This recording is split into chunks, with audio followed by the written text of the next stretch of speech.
The man currently terrifying some of the biggest airlines on Earth actually started his career underneath a plane, covered in grease, holding a wrench. He wasn't an executive or a consultant, he was a mechanic. And from that humble beginning, he built an airline in 6 years that did something no carrier in history had ever done. It earned a Skytrax 5-star rating, faster than Singapore Airlines, Qatar Airways, Cathay Pacific, faster than every airline before it. EVA Air, the airline that fired him, needed 27 years to reach the same rating. Meanwhile, he did it in 5.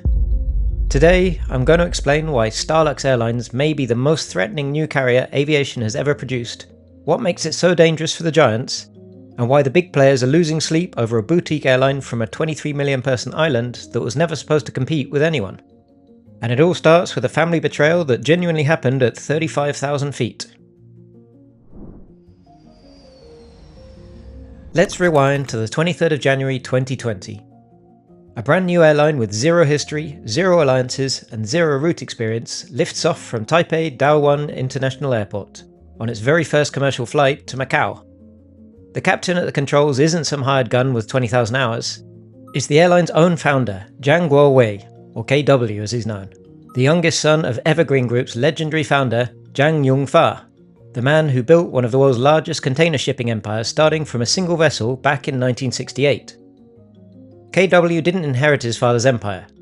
He started as a maintenance technician at EVA Air in 1996.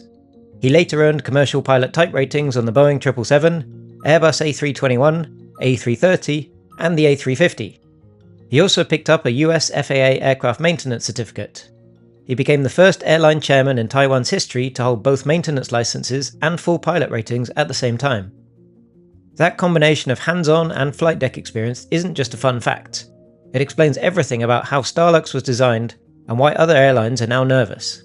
By 2004, KW was EVA Air's chairman. He pushed for Star Alliance membership during his time there.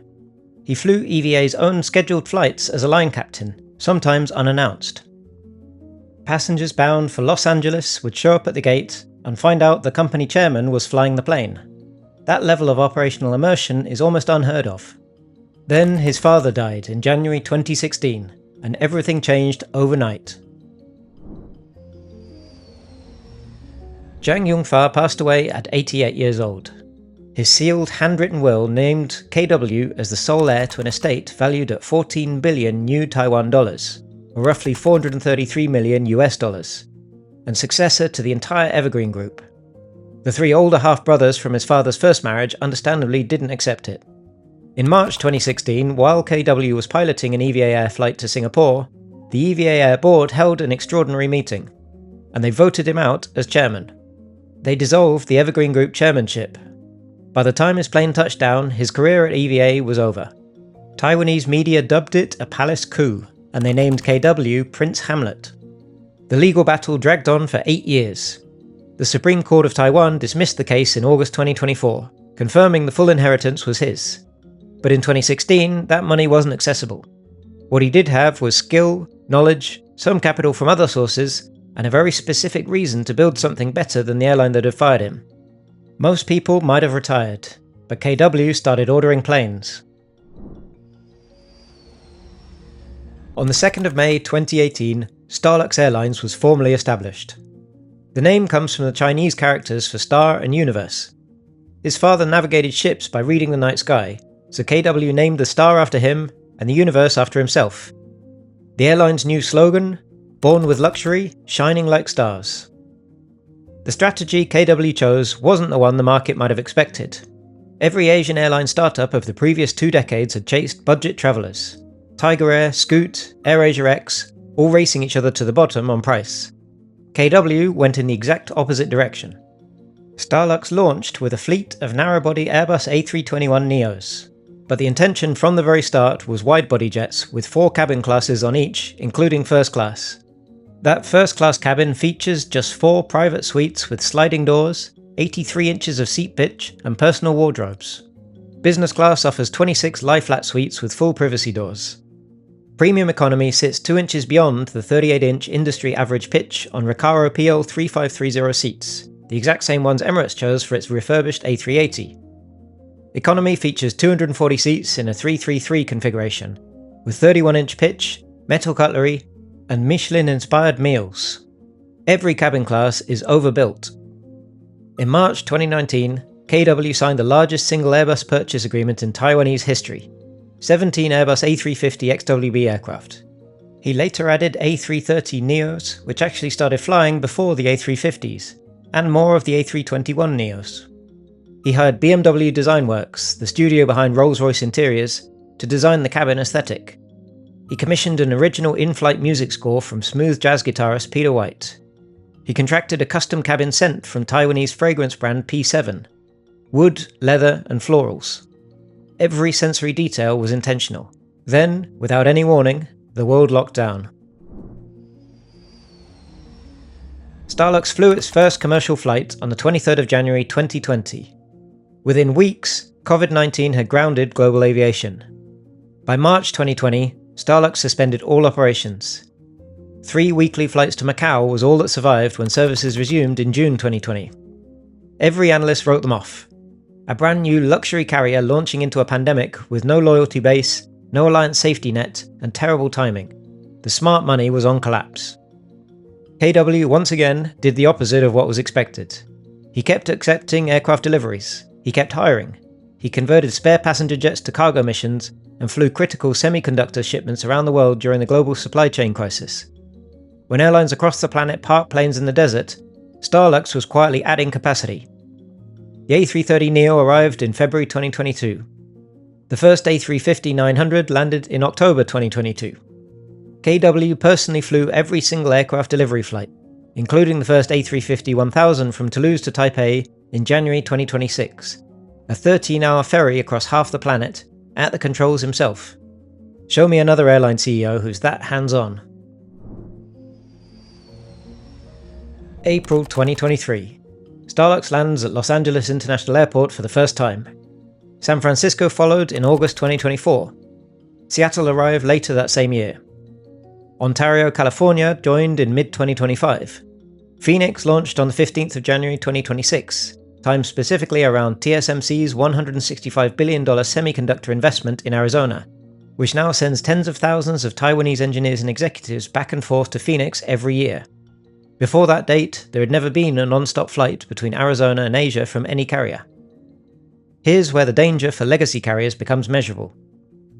A March 2026 fare analysis of 47 trans-Pacific routes showed STARLUX consistently undercutting legacy carriers by 20 to 30% on identical routes.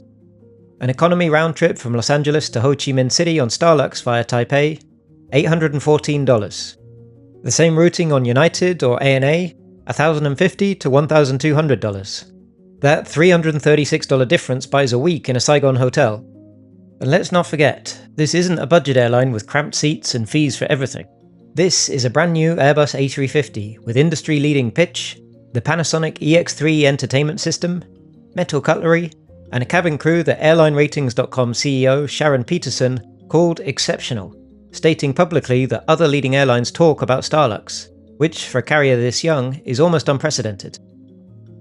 In June 2025, STARLUX became one of only 11 airlines in the world to hold a Skytrax 5-star rating, doing it in just 5 years, faster than any carrier in the award's history. EVA Air, the airline that fired KW, took 27 years. In 2026, STARLUX retained that rating for a second consecutive year, and landed in the global top 5 at AirlineRatings.com's World's Best Airlines Awards.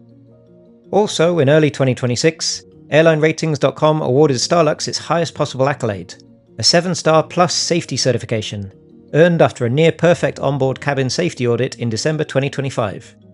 They debuted at number 11 on the 2026 World's Safest Airlines list in the organisation's very first evaluation of the carrier. The fleet as of mid-2026 stands at 29 aircraft in service, with another 27 to 30 on order, all Airbus, with an average age of under 4 years, making it one of the youngest wide-body fleets currently operating anywhere on Earth. The plan calls for 53 jets by 2029, including 5 Airbus A350F freighters for the airline's cargo arm. On the 1st of August 2026, STARLUX will launch its first European route, non-stop from Taipei to Václav Havel Airport in Prague. 3 weekly flights at launch, scaling to 4 from October. The choice of Prague isn't random. Czechia has deep semiconductor industry ties with Taiwan, and Prague also sits close to Dresden, Germany's growing chip manufacturing hub. Prague Airport projects 95,000 passengers and 3,000 tons of cargo in the first year alone. From there, the route network widens fast. Milan-Malpensa is widely expected as the second European destination in late 2026. Regulatory filings suggest Zurich and Barcelona are being evaluated for additional routes. In North America, STARLUX is publicly assessing Chicago, Washington DC, New York, and Dallas. Sydney, Australia is being targeted for 2027, continuing onward to Auckland in New Zealand. A codeshare with Alaska Airlines is already live. A strategic codeshare with Etihad Airways launched in September 2025. American Airlines joined the partnership in August 2025. STARLUX announced plans to apply for oneworld membership by the end of 2025 and formally submitted its application in September 2024. The one airline not publicly welcoming that application?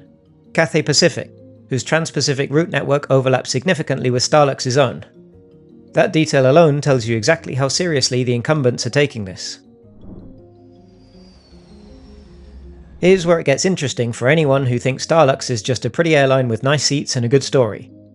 In October 2024, STARLUX completed its IPO on the Taiwan Stock Exchange, raising approximately $293 million. KW retained around 27.5% of the shares. The market cap as of mid-2026 sits at roughly $2 billion, with an enterprise value of $3 billion. For an airline that's only 6 years old and that launched into a global pandemic, those numbers are frankly nuts. Full year 2025 revenue came in at 44.05 billion new Taiwan dollars, representing 23.93% growth year over year. At current exchange rates, that translates to approximately $1.41 billion in annual revenue.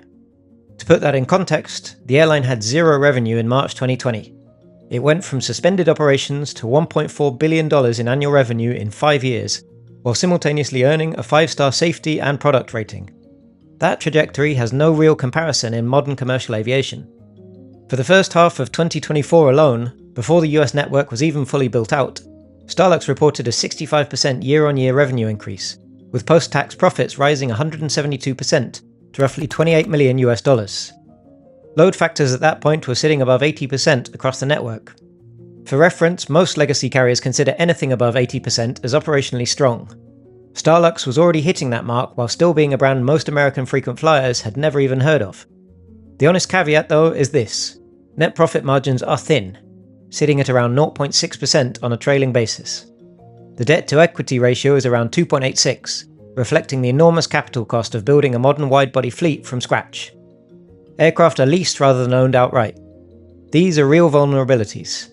One sustained fuel price spike, one geopolitical disruption in the Taiwan Strait, one bad year of demand, and those margins will compress fast. But here's what the balance sheet alone doesn't capture. STARLUX is still in build mode. The cargo arm hasn't even launched yet. The A350F freighters are coming. The East Coast US routes, Chicago, Washington DC and New York, they're still being evaluated. Europe only opens in August 2026. Sydney doesn't come till 2027. The revenue base being built right now is the foundation, not the ceiling, and it's already at $1.4 billion and climbing. Most new airlines are dangerous because they're cheap. STARLUX is dangerous because it's simultaneously cheap on price, but premium on experience, and that combination has no historical precedent in long-haul aviation. Legacy carriers built their premium business over decades with one key assumption: to get a truly elevated product, passengers had to pay a premium fare on a well-established brand. STARLUX is dismantling that assumption route by route. It's running a 5-star cabin on an all-new fleet at fares 20 to 30% below United and ANA, while posting load factors that average 72.4% across US-bound routes through the first 10 months of 2025. For a carrier barely 5 years into long-haul operations, those are the numbers of an airline that is likely here to stay. The structural advantage is compounding. Every STARLUX aircraft is new. No maintenance backlogs, no mixed fleet complexity, no aging airframes burning extra fuel. The carrier posted an 89.3% on-time rate in 2025, with only a 0.2% cancellation rate. Singapore Airlines and Cathay Pacific spend billions managing fleets with aircraft across multiple generations and types. STARLUX operates just 3 types. And the cargo play is one the legacy carriers haven't fully priced in yet. STARLUX has already placed firm orders for 5 Airbus A350F freighters, with options for 5 more, specifically to chase AI server and semiconductor shipments out of Taiwan. The CEO, Glenn Chai, publicly flagged in 2024 that high-value server products manufactured in Taiwan are increasingly being air freighted directly to global markets, creating a cargo demand curve driven by the AI supply chain boom rather than traditional consumer goods. STARLUX is positioning its cargo arm to ride that curve from the same Taipei hub its passenger flights already use. And behind all of this is KW, the founder, still flying as a captain on his own aircraft, still personally delivering every new plane from the manufacturer, and still wearing the same badge every employee wears. Safety is our attitude. So here's the bottom line. STARLUX isn't just another airline. It's a precision instrument of disruption built by a pilot turned mechanic who was fired mid-flight by his own family. In 5 years, it earned a 5-star Skytrax rating, faster than any carrier in history, a 7-star plus safety certification in its very first audit, and a top 5 global ranking. It undercuts legacy fares by up to 30%, while delivering a superior product on one of the youngest fleets on Earth. With Europe launching in August 2026 and a One World application in motion, the giants aren't watching a startup, they're watching a serious problem. If you like this video, please do subscribe to the channel. All support helps and I really appreciate it. And I'll bring you more top-notch aviation content really soon. And if I look tired on this video, I do apologise. It's because I am exhausted. Summer has hit and it has hit hard. See you next time.